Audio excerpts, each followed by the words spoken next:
Eu já vou falar logo aqui no começo. Semana passada a gente ganhamos um jogo aqui, ó, do Marcelinho 5-2, só que não foi gravado o jogo. Aí hoje a gente vai gravar, a gente vai perder, né?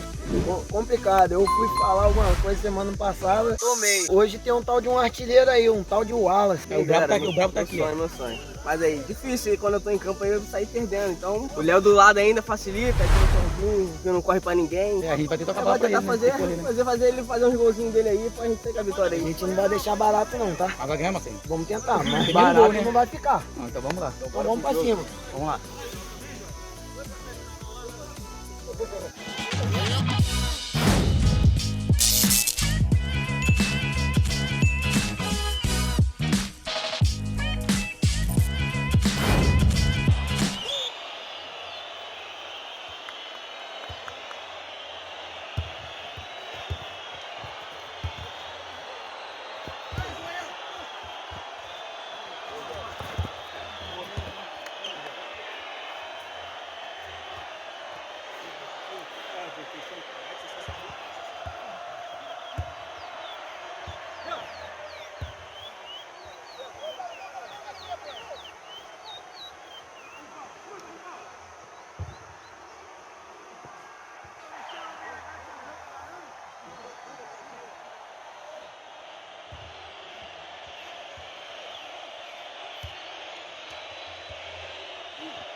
Tá no solto esquenta, homem, aqui.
Aí, ó, botei o Sérgio aqui, o Léo aqui e o Wallace daqui a pouco.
Cinquentão. Tá doido.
Mais uma vez, Tá morto. sem perna, só muito forte. Saímos vitorioso aí. E aí, Leozão? A semana passada que a gente não gravou, a gente ganhou de 5 a 2 deles. Hoje que a gente grava, a gente perde o jogo. Mas é sempre assim, O Michael que tentou um monte e conseguiu fazer um gol ainda. ele só ganha quando não filma, né, cara? Tá difícil. Vou parar de filmar, cara. Vou parar de filmar. Se eu perco quando eu filmo, pô. Então aí, gente, É isso aí, rapaziada. sem perna, mas tá aí. A próxima a gente ganha dele. Semana que vem tem mais. A gente vai ganhar Tô dele. um mês parado sem jogar bola. A desculpa é essa, ó. Mas eu voltei, não, achei que não joguei tão ruim não, mas eu dei um mole ali no... Porra, centroavante brincou de perder gol. Pô, perdeu um sem bola ali. Não dá não, você tem que sacanagem. Eu falei que ia botar o Léo no bolso. Ele e o Sérgio já foi. Apontaram do que lá no canto. Tem só que bater Bateu na de trave. ele a ponta do dedo. Domingo é logo ali, tem jogo de É, volta. rapaziada. Compartilha e dá o like aí, rapaziada. Valeu.